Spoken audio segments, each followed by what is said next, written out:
declare our right on this earth, human being, to be given the rights of a human being in this society, on this earth, in this day, which we intend to bring into existence by any means necessary.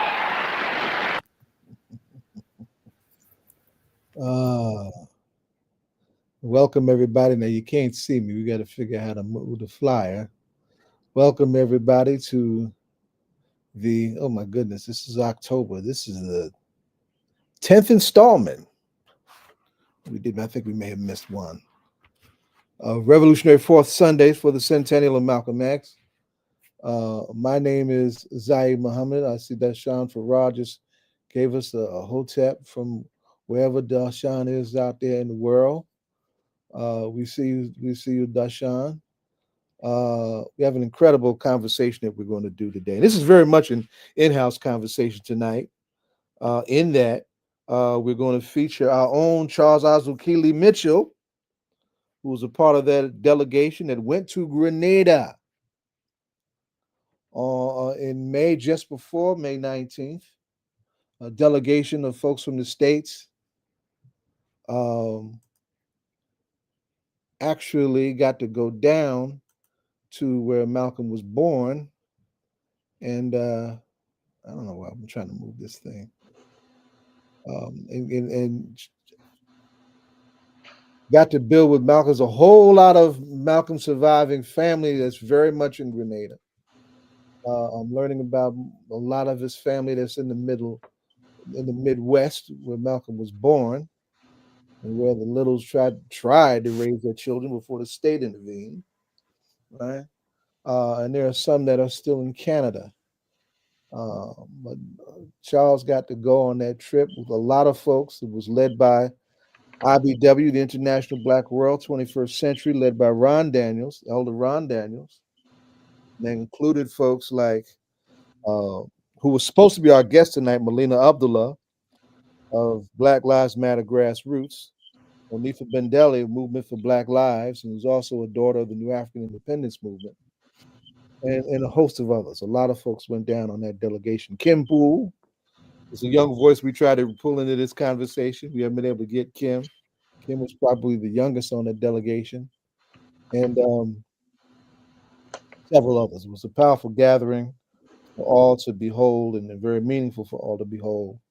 And we're looking forward to jumping into this conversation. We should back up and just let you know of some things that, there we go. I don't know if it's important to see my face so much, but when our guests come on, for sure indeed it will be. We've got a lot going on as we move into November, and on the Jersey side of the work, we've been doing work in Jersey as well as in New York in this last 2 years or so. We will be co-hosting a community-based tribute to none other than Osada Olugbada Shakur that will take place on November 15th. The details are still being worked out on that, so I'm not going to add more to that until we work those out. We do want everybody to hold the date for that gathering. It is definitely going to happen. So please look forward to that. I want to acknowledge just in recent weeks, some other things that we've done, and just really since May. I want to acknowledge the anthology archives down in Lower Manhattan. Young scholar Yasmina Price and Rosemary Mealy and I, and several talkbacks on some a week of films that she did, that she archived there, and we got to meet Brother Leonard Liebert Bethune, who did the film Malcolm X, World Revolution. It's a good film that came out of Jamaica that we used to use for PE back in the 70s and the 80s. Short film, but if you can use it, it's an excellent PE tool. And it's really just Malcolm sitting down and talking shop with young activists when he was traveling abroad. So those kind of gatherings. We had the book signing with Kahindi Andrews, a young Caribbean bred scholar who's based in London. No one can give you your freedom. Good book by that young brother who's across the big pond, but also a fruit of the Caribbean roots of the Black radical tradition, which is something we want to pinpoint today, because we can't talk about uh, Malcolm's mother and her Grenadian roots without talking about the world from which she sprang, right? So we will definitely get into some of that this evening as well, and of course absolutely have to do a spotlight for two books before the year ends, and that is Memories of a Meeting when Malcolm met Fidel. Epic moment is September 19th, 1960. No accident in history that it took place at the top of the 1960s. That solidarity has been huge for all involved on all sides. And of course, one of its maximum expressions of that was its welcoming of freedom fighters like Asada from harm in these states. Asada lived more years in Cuba than she did here in the United States by virtue of the welcoming arms of the Cuban Revolution. Must thank Cuba eternally for that, and of course its bold contributions to the African world. Right? That's Cuba is in the Caribbean. And finally, the book that's really not, it's kind of falling under the radar. It's Mumia Abu Jamal's last book, and I'll do Mumia will be our spotlight on political prisoners, and I'll come to him in just a moment. Beneath the Mountain, that he co-edited with Jennifer Black, and it's actually a prison reader on folks who have been locked up by the United States government for their politics over a over a century and a half, and of course that includes Malcolm, it includes a bunch of Mumia's comrades too. So that's a lot that we want to try and get done. Uh, there's a lot that we want to get done during the next year. We apologize that we have not. We're still struggling with a banking issue. Our chairman, I'm sorry, our treasurer, Mike Ferguson, who might pop in tonight, is trying to resolve that with one of our board members who was good at those kind of things, Yasmin Sutton, who's also one of the founders of the National Alumni Association of the Black Panther Party. As soon as we get that resolved, we're going to get back and give some real stuff on the New York side, like the resuming of our dinner and naming it after its conceptualizer, its founding mother, Mama Ayalua Ferguson. We are not letting that go. We're going to bring that back and focus on those remaining political prisoners who we've been supporting to the hilt, and now at a very critical time in each of their lives. Imam Jamil Abdullah El Amin, terminal cancer, trying to clear his name. Only two political prisoners from our recent struggle have gotten out with their names cleared. Geronimo Pratt and Deruba Ben Wahad. Everybody else had to serve their time. Kamal Siddiqui. We cannot talk about Asada without talking about the father of her child and her comrade who went to prison because he refused to collaborate with the FBI to set Asada up. Kamal Siddiqui has had a bid for parole, framed by the same judge that oversaw the framing of Mumia Abu Jamal. Please pay attention to all the things that we're going to be doing for Kamal Siddiqui, right? And then, of course, Mumia himself. We've actually just been to the Department of Corrections and to Mumia's prison itself, Mahanoy, in Pennsylvania, to fight with the prison system for refusing to or withholding the medical treatment that almost left him blind. Well, because of that pressure, it's one of those procedures was just done and Mumia regained his sight. But there are two other procedures that's supposed to happen that we're still turning on that pressure. And of course, Mumia took an L in the appellate courts that he should not have taken. So we have to do more on the public front, on the streets, to drive a fresh re-entry into the courts to push for his freedom. And that will include what we're calling the Long March for Freedom for Mumia that will take place at the end of November and that will wind up on the anniversary of his captivity of just December 9th, where a bunch of us are literally going to march from Philadelphia to State Correctional Institute in Mahanoy, Pennsylvania. It is a 103-mile march in the spirit of us doing long marches, right? Opal Lee, one of the founders and mothers of the mother of Juneteenth, did a long march from Texas to Washington, right? And a comrade named Lawrence Ham right here in New Jersey did a long march from Newark all the way down to Trenton, New Jersey, around police brutality. It's not the kind of thing that's done regularly, because it takes a whole lot to do and it takes a whole lot of those who do it, but it is definitely in the mix and something that will be happening and something that yours truly will definitely be participating in. So that's on the front of our political prisoners. So this is an in-house conversation tonight. I'm very excited for that because we have our first board member and one of our long-standing members, right? And usually we have our guests are usually outside of our circle, but this is an in-house conversation. We're gonna have a family shop talk about this great black woman that gave birth to Malcolm in the tradition from which they both spring, and why it's important to appreciate all of that. Malcolm didn't come out of the sky. He came from the womb of a black woman.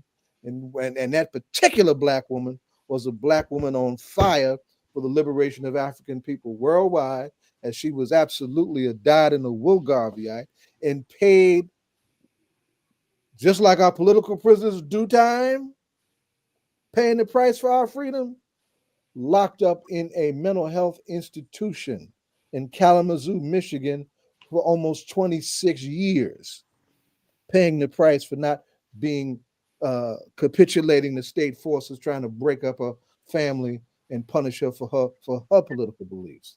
She lived a good 20 years after that. Yes, she did. The long distance legs are very much in the biology of Malcolm's family on both sides. And she was an amazing black woman who needs to be appreciated. And of course, we need to appreciate the black radical tradition from which Malcolm springs, and how it exploded by virtue of his own unique contribution. Baba James Small is with us tonight. Just turned 80 years young, long distance running elder, and our genuine warrior scholar who we greatly appreciate. I want to say happy birthday again for Rahakuza Liwa, the Baba James Small, and Baba Charles Asukile Mitchell, our face in New York, and who went on that profound delegation, that sojourn, that pilgrimage of hope, as it was called, that went to Grenada to give us a firsthand look see at what that looked like, what that felt like, and what that should come to mean for those of us who are about this thing called freedom. I will do a brief libation statement now just to get us going. I'm going to call on the four directions: the north, the south, the east, the west. Ibaye, Ashe, Ibaye, Ashe, Ibaye, Ashe, Ibaye, Ashe. Leaning on our new ancestor who was Asada Olugbala Shakur, I'm going to call on the Orisha Oya. Oya. Oya. Storm of transformation. We trying to change the world and definitely trying to change ours, right? And sometimes it's going to be messy and sometimes it's going to be clean, but we got to make it happen. And we need to be unapologetic with our force moving forward to make that happen. So, in the spirit of the Orisha Oya, that centered an incredible film on Asada called Eyes of the Rainbow, we're going to call on the Orisha Oya for transformation. May we be the forces necessary individually and collectively to be the difference we need to see and make, right?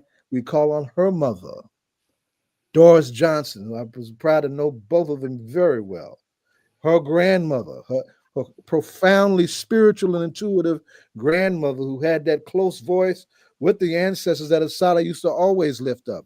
Her name was Lula Hill, in the spirit of those freemans. Asada was a freeman, right? Those folks who came out of the bowels of the slave plantations and actually built some things, fought those crazy white folks in Wilmington, Delaware, in spite of that overthrow of those last wing of black reps in that state formation, fought for their land and held on to it for as long as they could. Solid comes from real stock. And on Malcolm's side, we now know who the African ancestors on both sides of the family. Ronell laid out that it was an ancestor from Mali who wound up in South Carolina named Ajar. We now know that on Malcolm's mama's side, Jupiter and Mary Jane Langdon, who came from Nigeria as indentured servants, not as enslaved people. So Malcolm's got DNA from Mali and Nigeria, and he was indeed an Omawali in the fullest sense of the word if you pull all of this together. With his African ancestry, we say Ibaye Ashe, Ibaye Ashe, Ibaye Ashe, for his incredible mother who will be the source of this conversation today. Mary Louise Langdon Norton Little, proud Garveyite mother who went through hell standing up for her family and for her leader, Mr. Garvey himself. We say Ibaye Ashe, Ibaye Ashe, Ibaye Ashe, Ibaye Ashe. And we'll add with two more women who are absolutely essential to the life, legs, and legacy of Malcolm X. His Queen Betty Bahia Shabazz and his big sister Ella Little Collins. All indispensable to this man doing the great work that he did. But then we say Ibaye Ashe, Ibaye Ashe, Ibaye Ashe, Ashe, Ashe. So for the North, the South, the East, and West, we say it is our duty to fight for our freedom. It is our duty to win. We must love each other and support each other. We have nothing to lose but our chains. Ashe, Ashe, Ashe. Right? Let me thank Rafisa Shahabuddin, who's in the background helping us on the tech front, right? And doing what she does and has been an important and appreciative part of what we've been doing recently in this space. Teacher of the Year, Shabazz High School in Newark, New Jersey. We're glad and proud and appreciative to have Rafisa with us. And Baba James has now joined us. We're going to start with Baba James and give us the long walk, the long look. James shared a profound picture. I mean, I literally got emotional when you shared it, sir. A profound picture of you and Dr. Betty in Grenada, right? And at the time of that trip, we did not know at that time, of course, those will be the last few weeks of Dr. Betty being with us on this earth. Just weeks later, she would be fighting for her life, literally walking through fire. And I'm making it plain, trying to save her grandson from that fire that burned her severely and that ultimately took her to the land of the ancestors, right? And so we wanted to take a full stock of these Grenadian roots and these Caribbean roots that help shape and make the man who we call Malcolm. Baba James, welcome back. Yes, sir, Baba Zaid. It's good to be back. Yes, sir. So why don't you take us on that long walk on what the Grenadian and Caribbean roots of Malcolm's legacy means and should be appreciated for? Well, like any other part of the African world, and particularly in the Americas, where we were kidnapped and brought over here and had to fight, literally still in a 500-year plus war. Some people seem to think the war has ended, but the war has not ended. The enemy is the same. His tactics have changed. His weapons have changed. But we are at war with the same enemy. And one of the places that the enemy conquered was an island called Grenada, the Grenadines.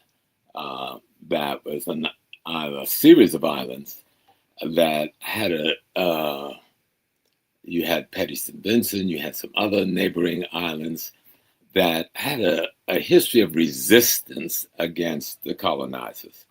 I mean, we know that whole concept when we think of St. Vincent, even before Sister Louise was born in the Grenadines, you got to think of the resistance of the people that we call the Garifuna, who had fought for more than 100+ years against the British and the others, and were moving from island to island in order to carry on their fight.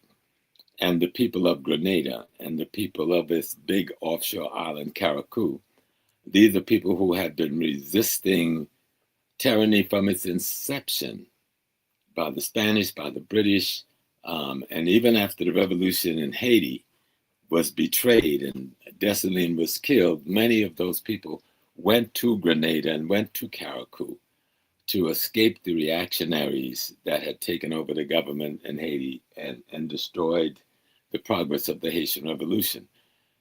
So Grenada historically was a fertile ground of Black resistance, of Black African peoples' retention. When I went there for the first time a few years before I went with Sister Betty, I had gone to Grenada twice before and primarily spent my time on Carriacou, one of the big offshore islands. And the people were still speaking African language. We could call them the African Creole.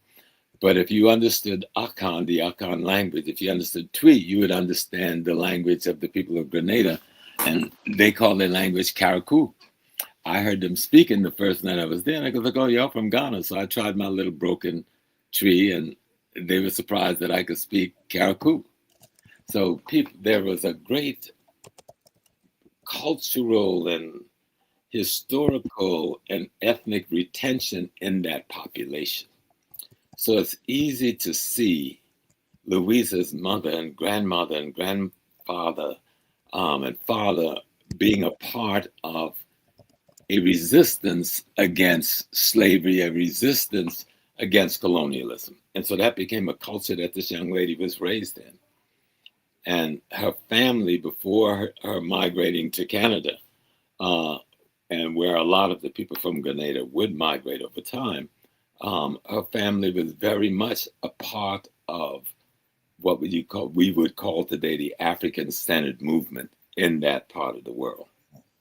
So she wasn't a novice when she meets Malcolm's father at a conference, I think around 1918, 1919 at a conference. I think it was in Montreal. Yes, sir. And so they bonded immediately, and I think they moved to Philadelphia initially and then into the Midwest, Omaha, where she became the secretary of the UNIA chapter there, as well as one of the publishers of its newsletters. So she wasn't a silent partner of an activist husband. She was a participating revolutionary partner in the struggle.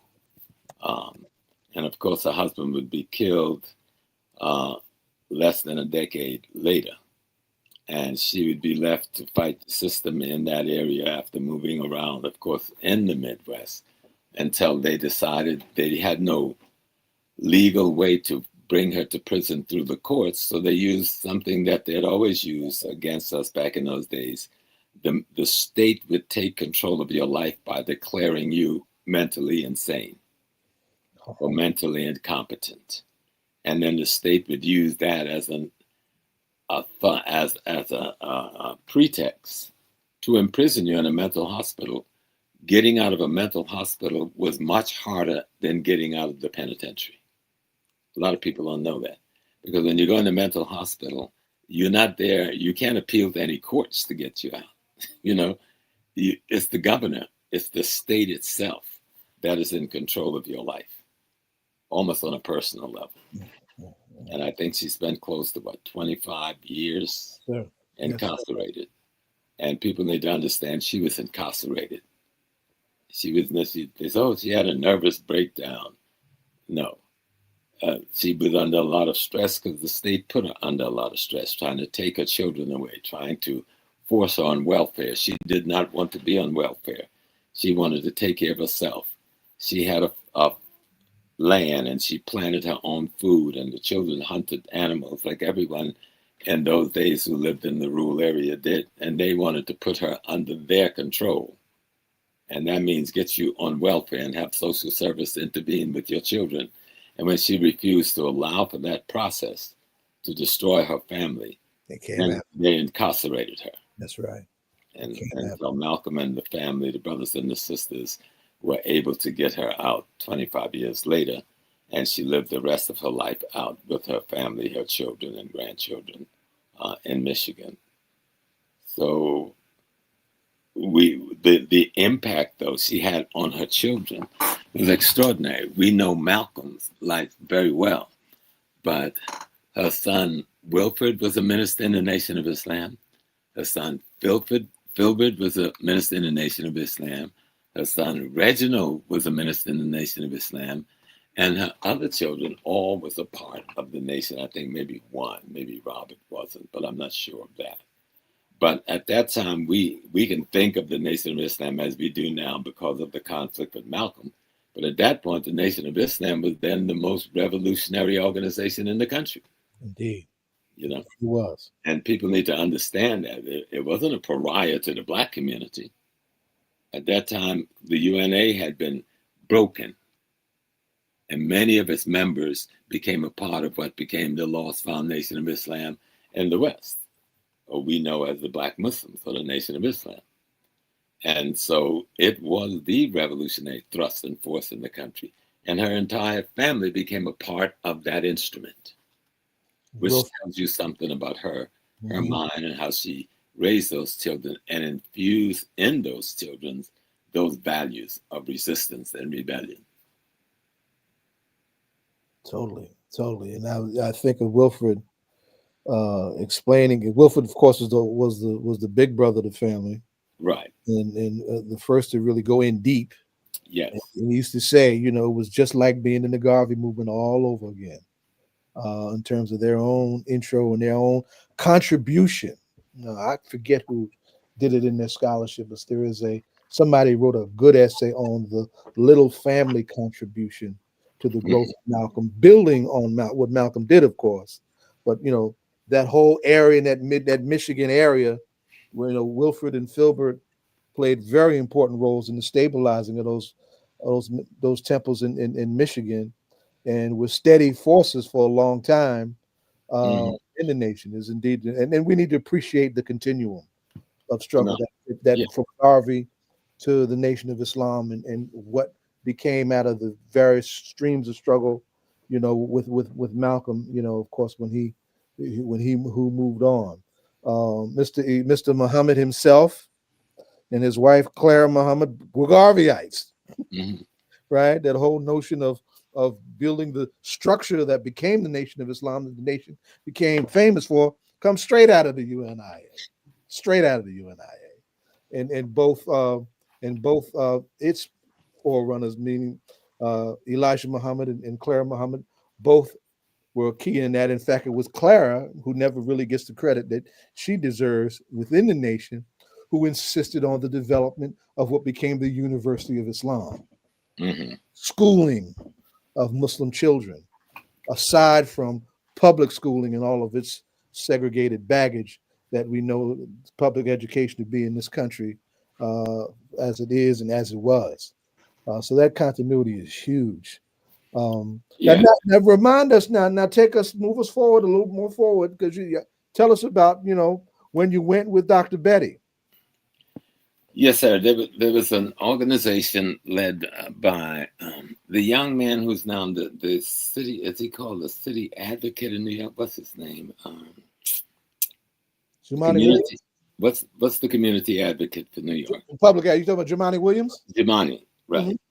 Jemani was just a student then. It was his organization that organized it, along with the then elected official who is from Grenada. He's from Queens and Brooklyn, a congressman in D.C. And it's been so long after that. He's still very active, very high ranking in the foreign service of the U.S. Congress now. But they had set this up and asked me to come along. And so when you see Betty and I standing there, she was surprised. She got off the plane. Then you had to walk on the tarmac. And she sees me walking out to meet her with this bouquet of flowers. And he goes like, "What are you doing here?" I'm like, "I'm here meeting you with a bouquet of flowers." Right. And so from there, we went on lectures, at different places in the islands, doing different radio shows together at the radio station in Grenada. And some of us went over to Carriacou. Sister Betty was supposed to go over to Carriacou, but she couldn't get over to Carriacou because of the situation with flights and stuff. But some of us did go over there as well. But the big event was the celebration and the marketplace near the home of Louise's family in Grenada. We had an outdoor rally, and some local politicians spoke, and then Dr. Shabazz and myself. And to tell the people about their son, Malcolm, to tell them about Louise's work when she came to America, and to have them tell us about the family work struggling there, and about Louise as a child growing up in that space.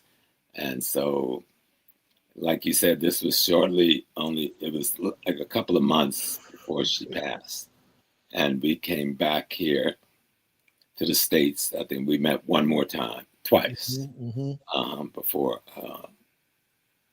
her passing. And she was, a lot of people didn't know Sister Betty. I got to speak about Sister. Sister Betty was one of the most revolutionary sisters Yes, sir. you could bump into. But she didn't do it like she shut me down in Grenada. When I got to speak, she called me over. She said, let me tell you something. Because I was there trying to be like Asukile. I'm being the young, hard radical, right? He hears me. And Sister Betty called me to the side after I got to speaking. He said, you know what I told Malcolm?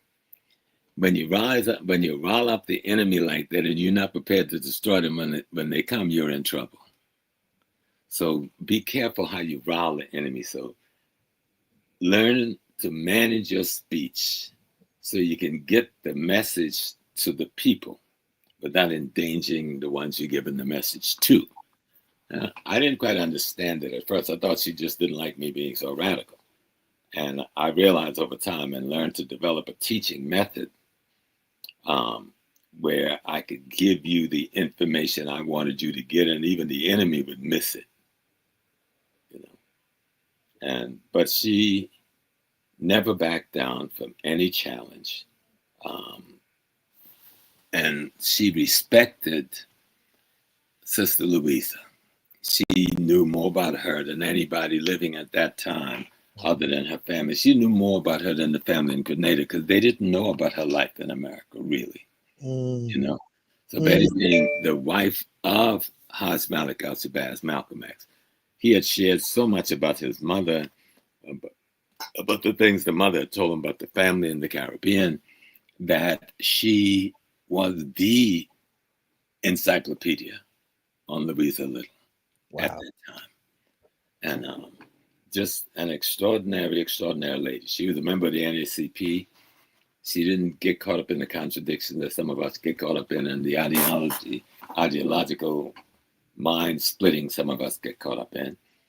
She worked with any element in the struggle that was working for freedom, whether they were Marxists, whether they were nationalists, whether they were religious, whether they were quote unquote civil rights. She worked with anyone as long as they worked for freedom and as long as they maintained the integrity and the dignity of the race. She didn't play in that way. And she wasn't afraid of anything. That was a brave woman. Yeah, she was not afraid. There was a time, I think we were in Uganda together for the 8-pack, and Museveni wanted to name this boulevard after Malcolm. It's going to be in Kampala. It's going to be Malcolm X Boulevard. So I was with Sister Shabazz trying to pretend I was security. Of course, they had all the big-time security, but she wanted me with her. And so we went to this square, and the government had put a chain link fence around where the ceremony was going to take place, naming the boulevard. And Sister Betty went to the president and said, I can't participate in the ceremony. She said it right there. And he's looking kind of like weird, waiting for his ministers and them to say something. And so they step up to Sister Betty to find out why. She said, because you fenced the people out. She says, I'm not going to stand behind a fence having a ceremony to name a street for my husband while the people of Kampala is fenced out. And then she said, come here, Brother Small. And she took me up to the corner and made me start breaking down the fence. And once I started taking down the fence, of course, the soldiers and the security people, they came in and took this fence down so that the people could come in and see the wife of his Haj Malik al-Shabazz, Malcolm X, named this boulevard in Kampala, Uganda, after her husband. And on that same visit, at the conference, she had to leave the day before the conference was over. So she and Viola Plummer wrote a memorandum that they had me deliver orally to the convention that Malcolm should be named formally a Pan-Africanist and a revolutionary. Absolutely. A revolutionary Pan-Africanist. Mm-hmm. And the vote came 100%, including Muammar Gaddafi, who was voting by video, that should be the case. Where is that now? Student scholars. I'm asking this for student scholars. Mm-hmm. Where can somebody find that resolution? It's a part of the archives of the government of Uganda. Wow. They hosted that conference, the APAC, and that's when, in the same year, it was the same year because 2 days later the massacre started in Rwanda. That's 94. Right, and so we were still in Uganda. Lambe led our delegation, and we were actually sitting with Paul Kagame, him and Lambe, having a conversation. We all having lunch together when the word came about the killing of the two presidents. Can't make that. And, but back to Sister Betty. Again, we were in Africa together, and then we'll come back to Sister Louise. But we're in Africa together for the naming of the Nkrumah Memorial that the whole world goes to see today in the great, beautiful Nkrumah Memorial Park in the Presidential Library. Well, when the body was moved from his home village and entombed in that place, Sister Betty was the keynote speaker on behalf of the diaspora. Wow. And she was accompanied by me and Dr. Leonard Jeffries at the time, and there was others. Just an extraordinary lady. She knew when, how to represent her people. And she always took care of me. I was a little underling. And I remember at the hotel in Kampala, I was staying on the floor with what you would say the ordinary people, which was cool. I didn't think of it as ordinary. So I come back to my room one afternoon after having done some stuff that the ambassador sent me to do, and I asked for my keys. And I told him my room number, and the guy said, we don't have a room, any keys for anybody in that name for that room. So I said, but I slept there last night. And so they said, well, what's your name again? He said, oh, you've been moved up to the presidential floors. And I go like, well, how you just moved me? So, oh, Dr. Shabazz said that's what she wanted you to stay. So she just went behind my back and said, move Brother Small up there. Right. So I had to walk through all the security every day and do the AK-47 on the stairwell to get to my room. But that's the way she was. She was like, Sister Shabazz is like straight ahead. Another time we're over in Brooklyn, they were naming the street for Malcolm X. Somebody put a picture up lately showing a hole in the sign with Sonny Bubadika and some others. Yes. Well, she was in particular in that march that day. She was up in her office and she sees this out of the window, and the police is blocking Bubadika and them. And she comes down and made herself the head of that march. Of course, the Red Sea opened. Nobody's going to mess with Malcolm X's wife. So when Dr. Shabazz, somebody must have whispered somebody, and the police opened up and let Sonny and them continue the march. Because she came down and she became a part of it. She was strong like that. She was very clear on what she wanted to do. She'd go to the Black Caucus in Albany every year. And after the caucus, she would stay for Monday and Tuesday because that's when the NAACP had their main meeting. So my auntie was the treasurer of the NAACP. So I'd always stay just to help her with her stuff. And so me and Sister Betty would always have breakfast together every Monday morning after the caucus ended. So we got to know each other intimately. Because at first she wasn't too close to me because I was close with Ellen. I was in OAU. And it took us some time. There was an occasion where we actually we started breakfast meeting in the morning at 9. And we are still meeting at 5 o'clock. So she wanted to make sure, well, who is this Negro? Let me make sure I get to know him. Let me find out what he is, So that was her way of vetting me, But, like May 19th, you would see her. She'd be in Jersey during the day while we were out at the grave at the school named for Malcolm. The day before that, she's in Detroit at a school named before Malcolm. The day before that, she's another part of home. And she would land on the late afternoon of May 19th at the church where Malcolm was buried on 147th and Amsterdam Avenue with Ozzie Davis and others and myself. I want to shout out Karen Taylor. Yes. Karen has this formation called While We Are Still Here. Mm-hmm. It's a cultural 501c3 that is literally putting up historical markers all over important historical sites in Harlem Hmm. as an anti-gentrification resistance kind of tool. And the Hmm. one that's up next, there's some construction going on around by that church right now. That church was, But yeah. that's the next marker that's supposed to go up for the church where Malcolm's funeral was taking place. Well, share my information with Sister. Let her get. I'll be there to help them. Absolutely, absolutely. We all gonna be there to help her. Yeah. Absolutely. Now And now I'm gonna tell you something. Now, the first person that I really started hearing talking about uh Mama Louisa was the late Jan Carew. uh-huh. Out of Guyana, right? Is that same Caribbean triangle, you Right. know, and ultimately did that book Ghosts in Our Blood, and I mean, maybe out of print. We need to really look at that too. There's a young brother, and I forget where he's teaching at, but Eric McDuffie. I was looking at an article that he did Mhm. on Mama Louisa just recently. If you had to, and what you laid out on Betty, that's stuff that people don't know about Betty.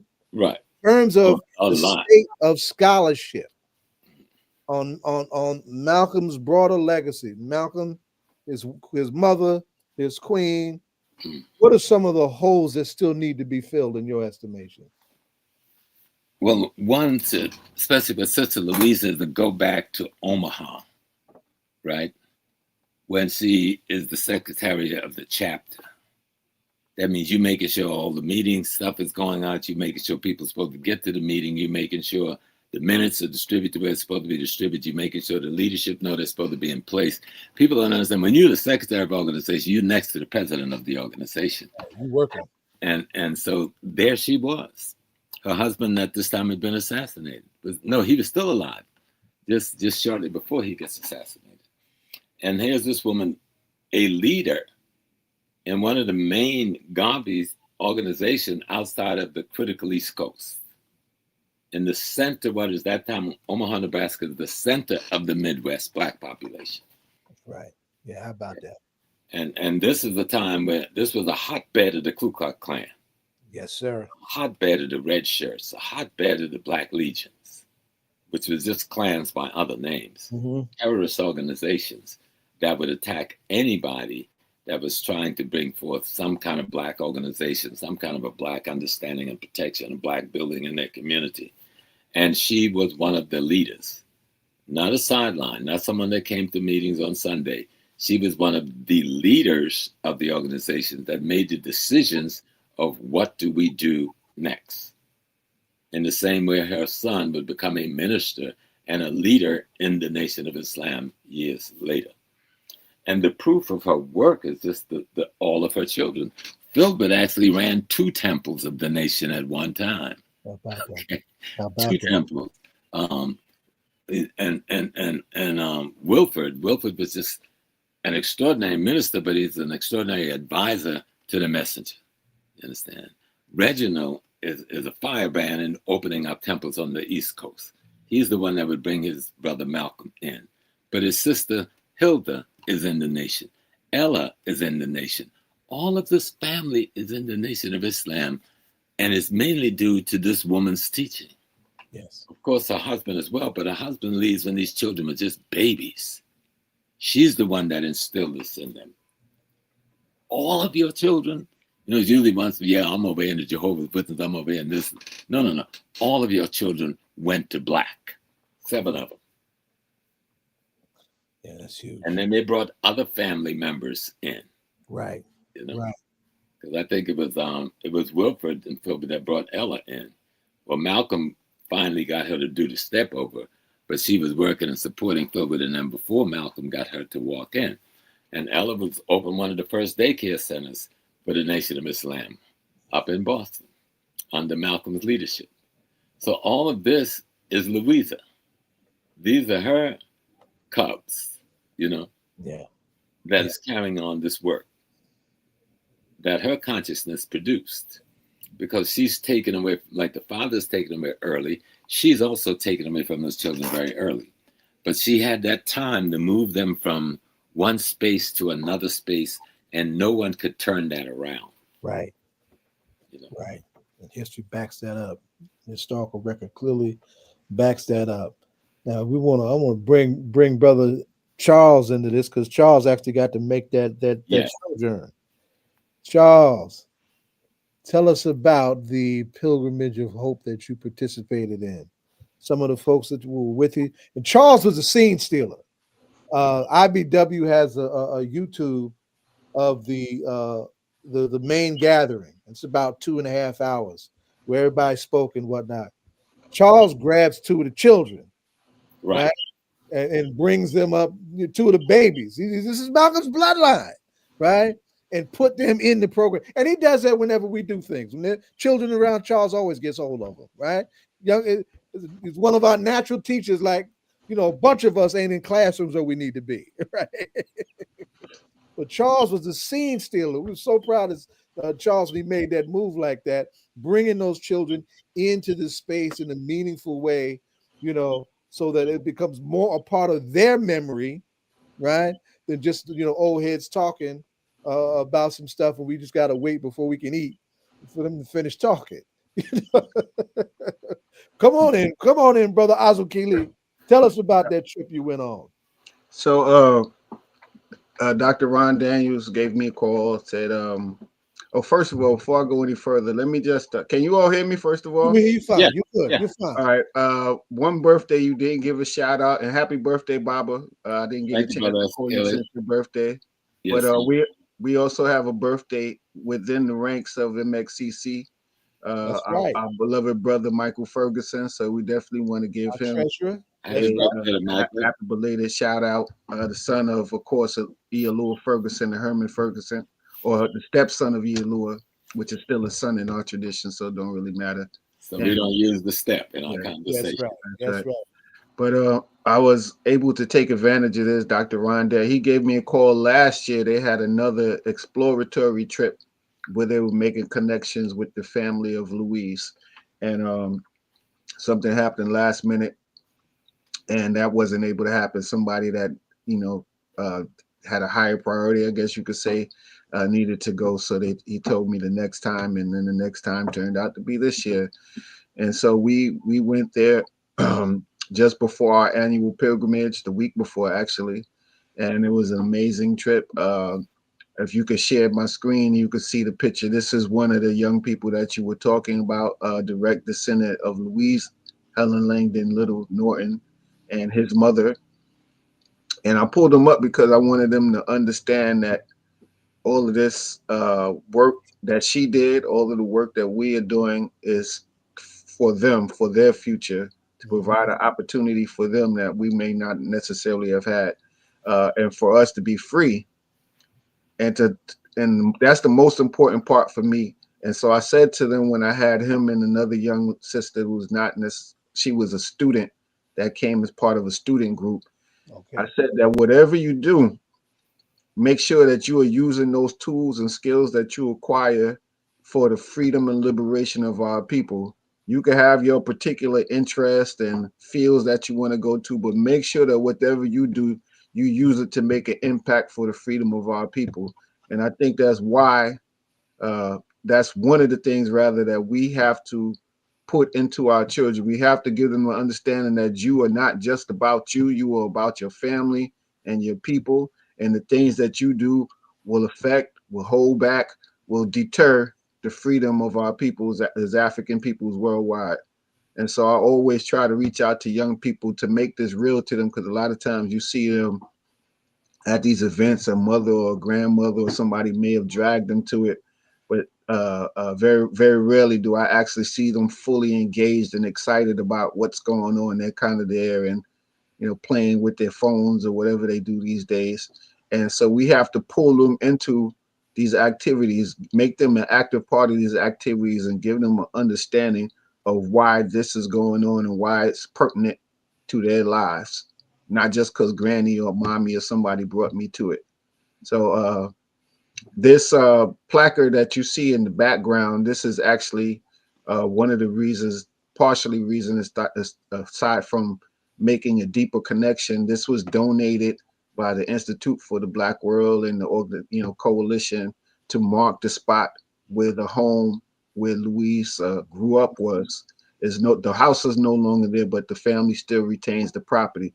And so the hope is that eventually there'll be not just a museum, but a community center that can engage the neighboring community and educate them in the tradition in which she was educated.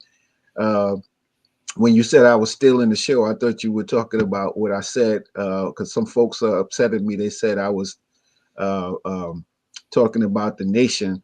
Well, I had to make clear that many of the things that Malcolm talked about when he was a member of the nation, I mean, God bless the spirit of the Honorable Elijah Muhammad and so forth. But some of the things that Malcolm talked about were clearly inculcated in him by his parents. That's correct. His mother, not the Nation of Islam. We could thank them for elevating him and giving him a national platform to help his people, but we have to be clear that many of the things that he talked about were not part of the regular Nation of Islam dialogue, and so that's Malcolm's mother is responsible for that primarily. And so when we talk about her, we need to talk about her legacy as Brother Small so beautifully laid out, her Yes. connection with the UNIA ACL and her work and her family's tradition of education and excellence and freedom fighting. So she's not just the mother of Malcolm X. She has her own legacy in her own right. If she never had children, she would have her own legacy still to stand on. It's important that she was his mother because we wouldn't have the Malcolm X that we know of if it wasn't for her. So I wanted to make sure that that was clear when I got up to speak at this session. But aside from that session, we also were able to now stop screen sharing. We also were able to visit the home of the sister of Maurice Bishop, and that was You beat me to that. I'm glad you raised that. Go ahead. Keep going. that was a revelatory experience, and we were there with Dr. Julius Garvey, George Frazier, some of our brothers and sisters from neighboring Trinidad and Tobago, which I'm told is only 2 hours or less boat ride away. It's like a half hour away by plane. So we had an international. We have brothers and sisters from Nigeria, of course, from here. The other islands other islands and nations that are close by, aside from Trinidad and Tobago. But it was important that we made that connection with the family and the legacy of Maurice Bishop, and we got to hear from her, from a young man that worked. Well, he's not so young now, but at the time he was a young man that worked security and was allowed through his connection to Maurice Bishop's government to go into what was probably at that time the initial program that we have this program with the doctors, the doctor training in Cuba, and most of us know that through IFCO, Pastors for Peace on this side. But I'm imagining because of the timeline that this was probably being established about the time that Maurice Bishop, government was in effect, and this young man was able through the government to go to school in Cuba to be educated for medicine. And when he came back, because of his connection with Maurice Bishop, now this is after Bishop was assassinated, the government that was in effect wouldn't give him the credentials necessary to practice medicine on the island, which was the whole purpose of him going to Cuba, with others in the Caribbean. Cuba, we have to give a shout out to Cuba. God bless the people of Cuba, and may God and the ancestors protect Cuba and thank them. I want to thank Cubans personally, the Cuban government personally, as a member of the Malcolm X Commemoration Committee, for giving our elder and our ancestor, Assata Shakur, space in which she could live as a free person. And I want to thank them for doing that on our behalf as the so-called African American, African diaspora. But we have to look deeper at the connections that we have across this world. We have to look deeper on how we can support each other as African peoples and lift each other up. And that's part of the reason why I went there. I don't know if you have any questions. No, you right on the money. You right on the money. We're very proud of you too, little brother. Listen, what has been said, if any, about follow-up actions in support of the space, in support of the foundation? There was a little talk. The IBW has an African diaspora roundtable every quarter. They didn't really go into. They said that they were still working with the people on the ground. Particularly, there's a one of the brothers in the family on the ground that is, I guess, raising funds. But I haven't heard a full update on it. Actually, I need to call Dr. Daniels to see what the progress is in terms of gathering the resources to build on that space. And we can help.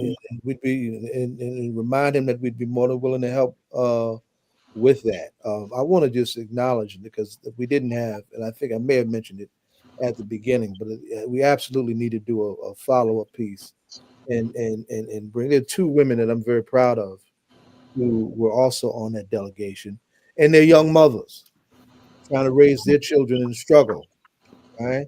And I'm talking about Monifa Bandeli, who's a child of the New African Independence Movement Mhm. and is a lead voice in movement for Black Lives, and Melina Abdullah, right, Yeah, who tried to, and I will say has rescued uh, the Black Lives Matter movement from the turmoil and the conflict that emerged when the money showed up in the George Floyd summer. She rescued the grassroots organization. It's now called Black Lives Matter Grassroots, and has attached some 52 chapters of Black Lives Matter chapters, led more often by family survivors, to bring that energy back yeah, to the yes. organized and coordinated space. So we want And to they do. were very strong presences on the trip. Uh, uh, Melina Abdullah, Monifa, and a partner, of course, Lumumba, Kim Poole, and our sister from Nebraska, Shamika Simpson of the Malcolm X Foundation Yes, out in yes, Nebraska. We yes. those were sort of my brothers and sisters in arms are speaking for these young people. You know, a lot of times we get in the spaces and the young voices and particularly the sister voices are not being heard or respected as much as they are. So those are my comrades in the trenches trying to make sure that we get these young folks. Well, some folks consider us young folks, but I got as much white hair on my chinny chin chin as you do. Say, I just shaved it, and definitely on my head. So we have to get past the whatever impasses are keeping our young people and our sisters from being heard fully, and work as African people because there's roles and leadership for elders. There's roles and leadership for those in that middle group. There's roles and leadership for young people to in our struggle. And there's no conflict. There should be no conflict because there's a role for all of us to play. Ain't no revolution real if Uh, everybody ain't liberated. that's Straight right. up, That's right. straight up, right? Straight up. So I'm very proud of you representing us in the way you did. Shamika, by the way, we all had a chance to meet her. She came to the pilgrimage this year. Yes, that's right. It was the same week. We had just got back Right, a day right, a right. day before the pilgrimage, and so that was her first time at the pilgrimage. Her and her daughter were here uh, for the pilgrimage, and I actually got to show them around New York a little bit. Showed them some of the spots related to Malcolm in Brooklyn and in Manhattan, in Harlem. So we had a good visit while they were here. Now let's claim this also, because one of the things we're early, right? But there are spaces. We talked about Omaha. You and James talked about Omaha, the importance of Omaha. Shamika and the Malcolm X Memorial Foundation are right on the land on which Malcolm was born, and that is now black-owned land. Hmm. 17 acres of black-owned land that makes up the Malcolm X Memorial Foundation. At some point next year, we want to do something called Spaces for Malcolm. We'll come back to the foundation that the family's trying to do in Grenada. We'll lift up what's happening in Nebraska. Malcolm's prison cell is a library now in that facility that a poet up in the Massachusetts area had facilitated. The house that Wilfred had just outside of Detroit, where Malcolm came to when he was got out of prison. That house is is being reclaimed, and so it's going to be turned into a library, community center, learning center, right? These spaces, right? That we need to claim and lift up, and we also can always move forward in creating more spaces for Malcolm. Let's really try and figure out how to have those conversations next year. Now we, the hour's getting long. I want each of you to think about any important takeaways you want our audience to have as we wind down this conversation. Baba James, will come to you first, of course. Well, it's good, Asukile, to hear your report. I've heard it before, but you always add a little more expansion to it each time you make the report on that extraordinary visit to Grenada. So people have to know. I think what I like to leave with people is, yes, we have to remember Malcolm. And all of these things people are doing with the historical sites and the homes, I could really give a damn. You could burn them all to the ground. Okay. Unless we're prepared to carry out struggle. Yes, sir. To carry out struggle. We ain't got to be big like Malcolm. On the block you live on, in the building you live in, fighting for justice for the tenants in your building, fighting for the integrity of the block you live on, fighting for the political precinct you live in, right? Fighting for the school down the block to teach our children appropriate and protect those children when they go to school. We got to bring it back to that. That Malcolm showed us how to be grassroots. Yes, sir. If anybody made that term grassroots worth something, it was Malcolm. He was an activist teacher. He was an activist organizer. He was an activist that would go on the site. He'd come to your city no matter who threatened to kill him, whether it was in the South, in the Caribbean, in Europe, in Africa. He was threatening all of those places. But he came to the people to loan his strength to whatever their struggle was and whatever the issues they were struggling around at that time. And so, yes, we need all of these historical markers. They're part of our teaching tools. They're part of our memory. And we can't lose our memory, but we can't get stuck there. I've seen a thing where the children of activists have become celebrities, but none of them have become activists, or very few of them have become activists or political activists. This has to change. Yes, sir. The general has fallen, step in his place and carry on the war. Who's going to step up? That's right. And we will remember the general. That's part of what motivates us to carry on the war. But we better carry on the war for freedom. On every level, from the most minute to the greatest level of expression of this war. This war won't be complete in any of our 3 lifetimes, but we are carrying a baton of struggle, and we'll carry it until we can't carry it anymore. We'll pass it off to the next generation. And I do agree with Brother Asukile that the elder leadership, and I've tried hard to work with the youth across the world, have to learn to work with the youth and work with the organizations, share information with them and be an advisor to them and be a resource for them. But if you don't make that connection, because we're in a world where the opposition deliberately divides you from your children. It divides you from the youth. That's part of their strategy. So we've got to overcome that. Malcolm's story is a clear picture of that. You can't see a clear picture of that. So we've got to overcome that strategy by coming wherever they call us to come, answering the phone, whatever they call us, give as much assistance and guidance and counseling as you can. And when you can physically be there to support the efforts they're carrying forth, then you do that. So my clothing is to project the Malcolm, you have to struggle to be like a Malcolm. Remember those little kids in that movie about Bill Cosby at the end, they all go, I'm Malcolm X, I'm Malcolm X, I'm Malcolm X. That's where we got to be. Yes, sir. Brother Asukile, what say you? What are your takeaways that you want everybody to take away from this conversation? Well, I am Malcolm X, so I definitely that segues into the 2 points that I want to make. So the first point is something that I've learned from my association with Dr. J and how he gives his analysis. of people, because a lot of times when we talk about people like Malcolm X or Dr. J or Professor Small, we talk about them as if they somehow were raised in this vacuum tube. No, these folks were groomed to be who they are.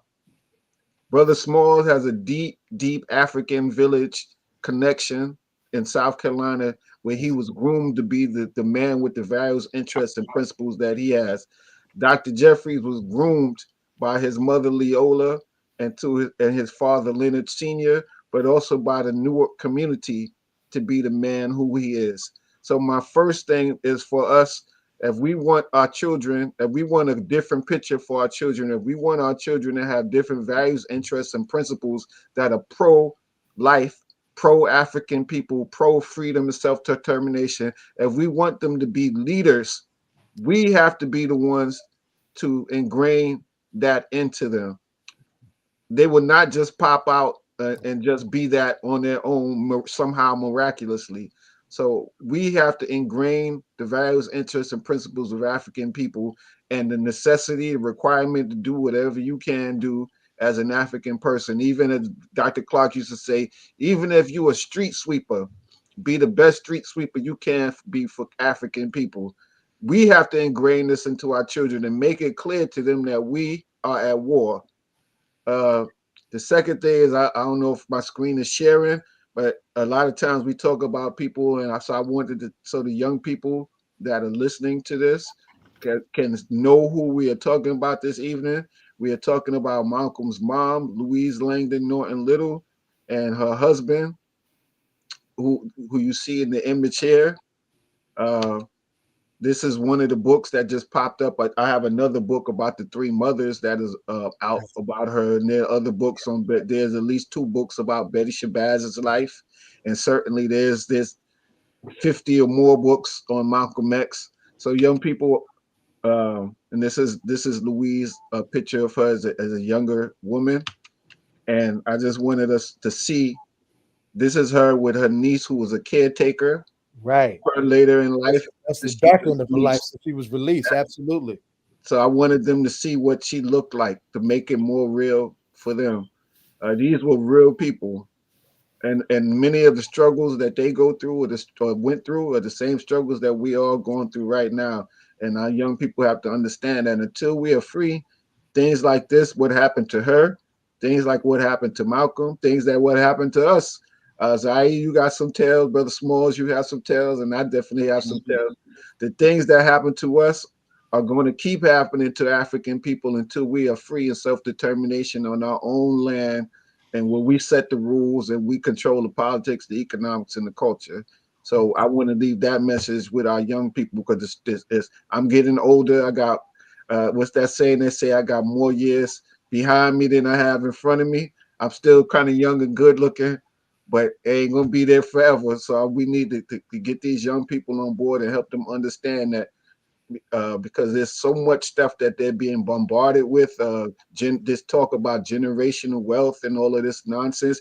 You cannot have generational, meaning going 2 or 3, 4, 5 generations when you don't control the system that the wealth is generated in. And this system has shown us, to folks in Crown Heights, to folks in the Bay Area, to folks down south, that you can acquire some property, but this system has things and it has regulations and processes in to take that property back from you as a Black person and destroy the communities that you're trying to build. So we have to be clear why it's necessary for us to be free and self-determination and have our own land or nation, or even if we're living in another country, we have to have our own systems like every other ethnic group has to maintain wealth in their community within the land or the nation that you're in if you don't control it. So we have to get serious. We can't as a single man or a single woman or a couple think that we're going to acquire some wealth and be able to pass it down to 2 or 3, 4, 5 or more generations because we don't control the processes. We have to become involved and create our own system within that system to deal and negotiate where we are, and also plan to have our own. That makes sense, yeah. And we should also be prepared to defend it. And I'll end with this. That's right. That's right. That's the biggest part. I'll end with this note, and it's tied to Asada 2 points.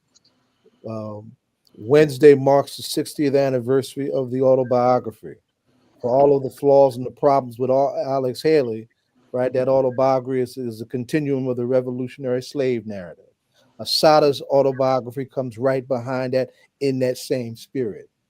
Malcolm's mother was also a part of an underground within the UNIA that often hid Mr. Garvey out. That's one thing that Dr. Carew definitely made plain to us before he put his book out, right? And of course, we know what happened when Asada made her ultimate contribution when she had to sacrifice, when she had to go underground. So you have to have the courage and the readiness to be prepared to defend whatever it is we seek to build and seek to have, because there's always somebody trying to take it from you from the other side.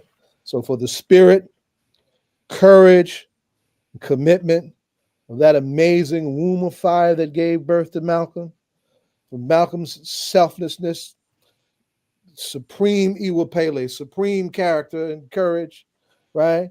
For all that we got from, we miss Asada dearly, right? And what she has represent in the continuum of that struggle, right? We say carry it on, as Asada would say, carry it all the way to freedom. And I would say by any means necessary. We want to thank everybody for joining us.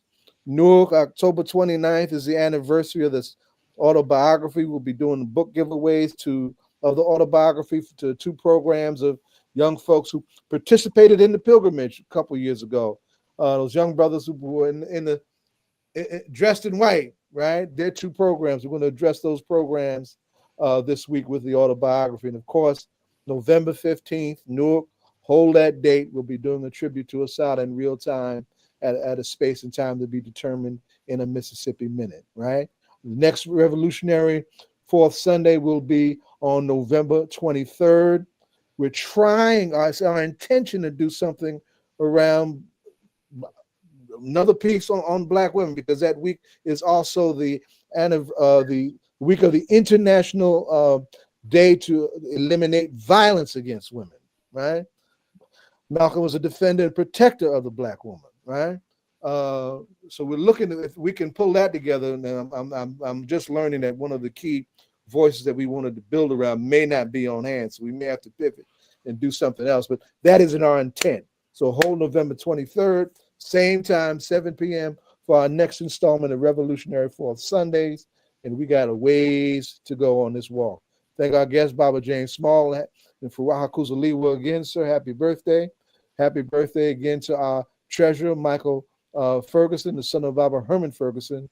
And it's incredible to appreciate that we lose Asada the same day that we lose Baba Herman, right? You can't make that up. September 25th, right? And follow us on YouTube. One of these days, we're going to get our webpage brand new and updated so we can protect our Facebook page. It won't be arbitrarily taken down. We have a very international Facebook page, but right now it's down because we've been supporting Palestine and we've been supporting Burkina Faso and all that, and we're going to do that unapologetically. It will be back, and we will be back. We will see you in the whirlwind. Thank you, everybody. It was a good evening, and we appreciate you. All right.